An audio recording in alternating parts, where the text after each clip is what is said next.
Good evening to all of you बेटा।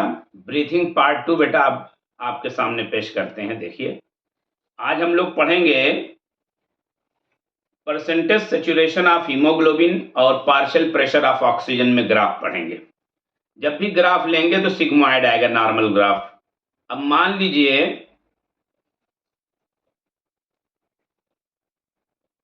कि हम लोग टेम्परेचर अगर इंक्रीज करते हैं, टेम्परेचर इंक्रीज किया तो ग्राफ राइट साइड की तरफ जाए। उसके लिए मैंने एक शॉर्ट फॉर्म बनाया है, टीर।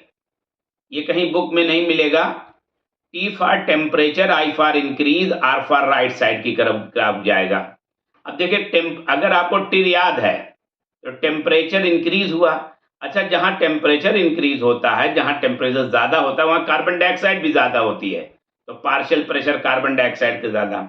अब इधर के लिए मैंने लेफ्ट साइड के लिए फिल बनाया है, PHIL। PH I increase, pH अगर इंक्रीज होगा ग्राफ किधर शिफ्ट करेगा बेटा? लेफ्ट साइड की तरफ। तो इधर की तरफ अगर पीएच ज्यादा है तो इधर की तरफ पीएच कम कर दीजिए, उल्टा कर दिया। पीएच इनवर्सली प्रोपोर्शनल होता है हाइड्रोजन आयन के, तो पीएच अगर लेस है तो हाइड्रोजन आयन मोर होगा। और 2,3-DPG ये हम लोगों के रेस्पिरेशन में जब पढ़ेंगे तो बनता रहता है, ये याद रखिएगा।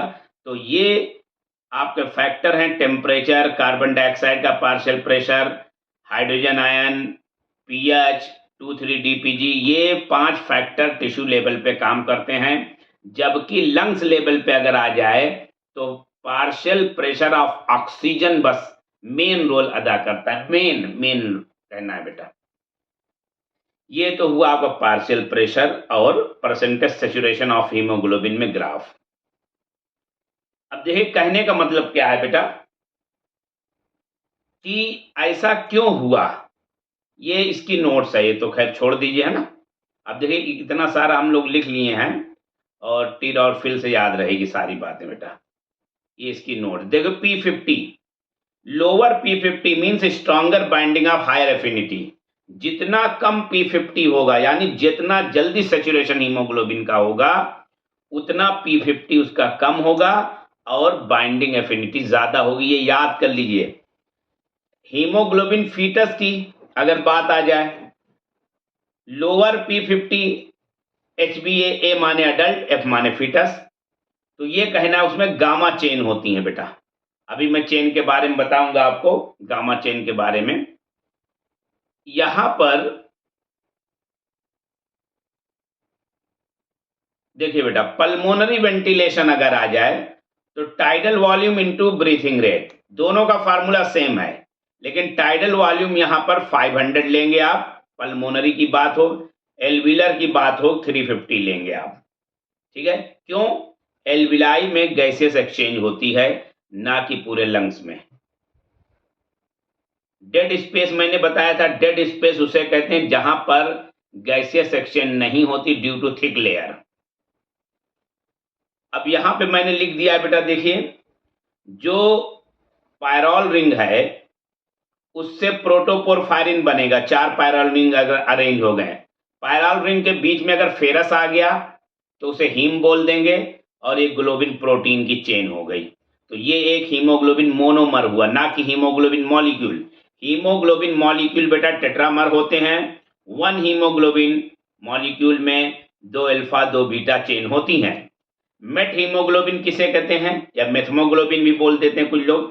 फेरस आयन आ जाए, ये ऑक्सीजन को कैरी नहीं करता है, ऐसा haemoglobin. No oxygen carrying capacity, blue baby syndrome होने का खतरा होता है। HbA means haemoglobin adult, 2 alpha 2 beta chain. Haemoglobin A2, haemoglobin adult 2 बहुत ही रेयर केस में होता है, बहुत थोड़ा से होता है ये, 2 अल्फा 2 डेल्टा चेन। लेकिन हीमोग्लोबिन फीटस में 2 अल्फा 2 गामा चेन होती हैं बेटा। ये सब बातें याद रखिएगा बहुत अच्छे से। अब आ जाते हैं, देखिए, टिश्यू लेवल पे चलते हैं। बोहर इफेक्ट और हेल्डन इफेक्ट। बोहर्स इफेक्ट बेटा टिश्यू लेवल पे कैसे? कार्बन डाइऑक्साइड लगातार सेल के अंदर बनती रहती हैं। डिफ्यूजन से ये आ जाती प्लाज्मा में।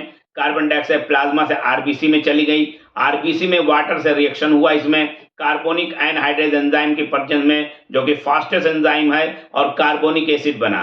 कार्बोनिक एसिड बहुत ही अनस्टेबल कंपाउंड है, इसका फार्मूला है H2CO3। अब ये तुरंत ब्रेक हो गया हाइड्रोजन आयन में और बाइकार्बोनेट आयन में। हाइड्रोजन आयन जा करके ये ग्लोबिन चेन, जैसा कि आप जानते हैं हीमोग्लोबिन में जो ग्लोबिन चेन होती है वो प्रोटीन होती है और वो अमाइनो एसिड की बनी होती है। तो अब ये हाइड्रोजन आयन जा करके अमाइनो एसिड से अटैच होने लगते हैं। अब बाइकार्बोनेट अमाउंट यहाँ बढ़ने लगा, डिफ्यूजन के थ्रू आरबीसी से बाहर चला जाएगा और बदले में आयनिक बैलेंस ना गड़बड़ हो, यहाँ से क्लोराइड आयन आरबीसी के अंदर जाएगा बेटा। इसे कहते हैं क्लोराइड शिफ्ट या हैमबर्गर फेनोमेना। अब ये टिश्यू लेवल पे हुआ, पेरिफेरल टिश्यू पर। अब इसी को लंग्स पे आ जाओ। लंग्स में क्या है, ज्यादा ऑक्सीजन है। ऑक्सीजन जैसे ही आएगी आरबीसी के अंदर, ऑक्सी हीमोग्लोबिन का फॉर्मेशन होगा, ऑक्सी हीमोग्लोबिन बन जाएगा। ऑक्सी हीमोग्लोबिन बनते ही जो है ये हाइड्रोजन आयन अपना प्लेस छोड़ने लगेंगे, और जैसे ही प्लेस छोड़ेंगे ये फिर ये बाइकार्बोनेट आयन से जुड़ करके कार्बोनिक एनहाइड्रेज प्रेजेंट की एंजाइम की प्रेजेंस में कार्बोनिक एसिड बनाएगा। कार्बोनिक एसिड ब्रेक हो जाएगा कार्बन डाइऑक्साइड और वाटर में, यानी यहाँ पे ऑक्सी हीमोग्लोबिन की वजह से कार्बन डाइऑक्साइड बनेगा और कार्बन डाइऑक्साइड लंग्स के थ्रू आउट हो जाएगी। ये हाइल्डन इफेक्ट, हाइल्डन साहब ने लंग्स के पास सब समझाया था। तो लंग्स के पास क्या देखने को मिलता है, हाइल्डन इफेक्ट, और टिश्यू फ्लूइड पे, टिश्यू पर देखने को मिलता है बोर्स इफेक्ट।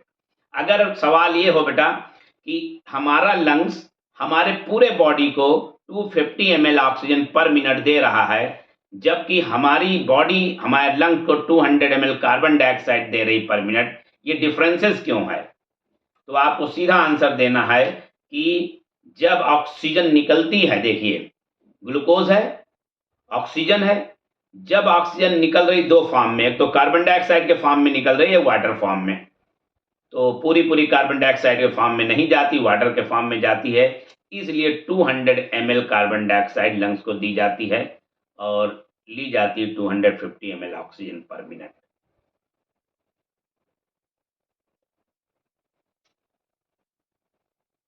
अब देखो बेटा ये रेस्पिरेटरी मेम्ब्रेन है।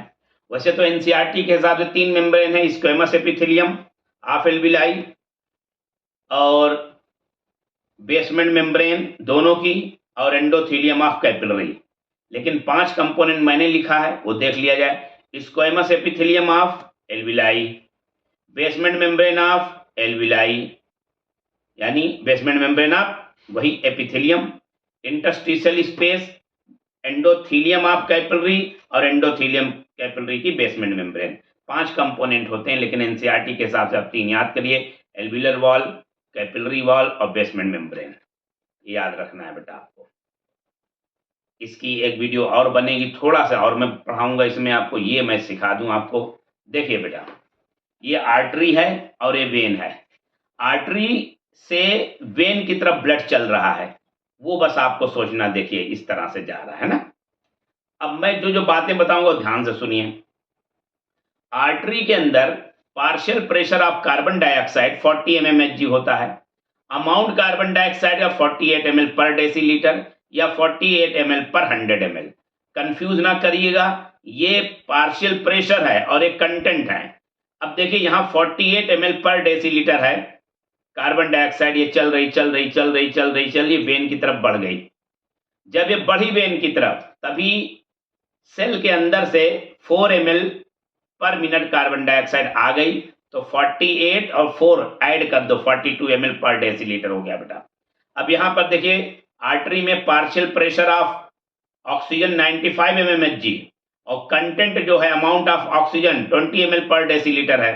अब ये चली तो यहाँ पे ब्लड से 5 ml ऑक्सीजन चली गई सेल में, तो 20 चली थी, 5 चली गई सेल को, कितनी बची 15 ml, 15 ml पर 100 ml या कहो पर डेसीलीटर बेटा। कंटेंट और प्रेशर में कंफ्यूजन ना हो, बहुत अच्छे से याद करिएगा। एक क्वेश्चन बहुत जबरदस्त आया था कि कौन सा पार्शियल प्रेशर सेम है, तो आपको याद रखना है कि जो पार्शियल प्रेशर कार्बन डाइऑक्साइड का आर्टरी में है 40, वही पार्शियल प्रेशर ऑक्सीजन का वेन में है 40। ये याद रखना है।